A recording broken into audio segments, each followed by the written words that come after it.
Hi guys, it's Yan Castro and ngayon, ipapakita ko sa inyo yung mga swatches ng KJM lip tints. And meron akong 6 na shades dito.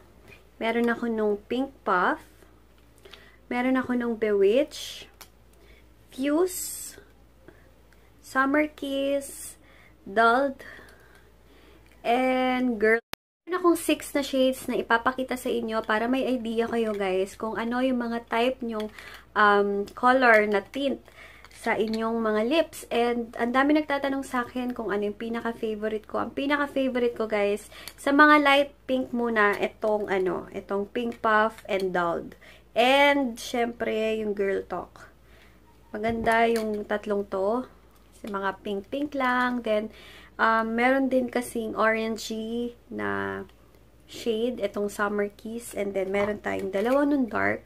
And yung medyo red, maganda din yun, kaso hindi ko mahanap yung stock ko, hindi ko makita kung nasan yung aking ginagamit, pero yung bittersweet ata yun yung color red nila na shade. Maganda din yun, bittersweet magenta. Kung nanonood man kayo ng aking mga vlogs, alam nyo na talagang gustong-gusto ko yung mga KJM lip tints. Unang-una, affordable na sila. And pwede siya sa mga nag-aaral pa lang, sa mga teenager, sa mga gusto lang ng natural look. Pwedeng-pwede to sa inyo kasi unang-una, organic yung organic sila. And yung pagkagawa nila is hindi nakaka-dry ng lip. Once sa cheeks ko siya linalagay, hindi rin ako nagbe-breakout. Kaya, 2 thumbs up. 2 thumbs up, hindi. 2 thumbs up. 2 thumbs up para doon.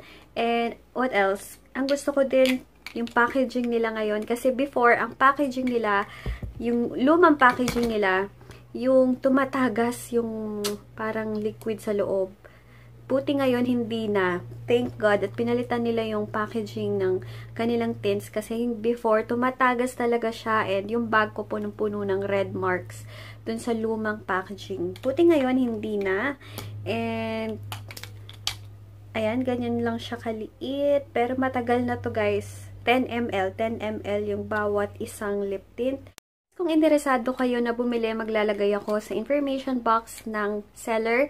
And dun ko kinuha itong mga lip tints na to. And tanong nyo sa kanya kung ano or magkano yung mga lip tints. Pero parang 130 ata, 130. Papakita ko na sa inyo yung mga swatches ng mga different shades ng KJM lip tints. And sana magkaroon kayo ng idea kung ano yung mga iba't ibang shades na gusto nyong matry sa sarili nyo. So, let's start!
Nakakaapat pa lang ako.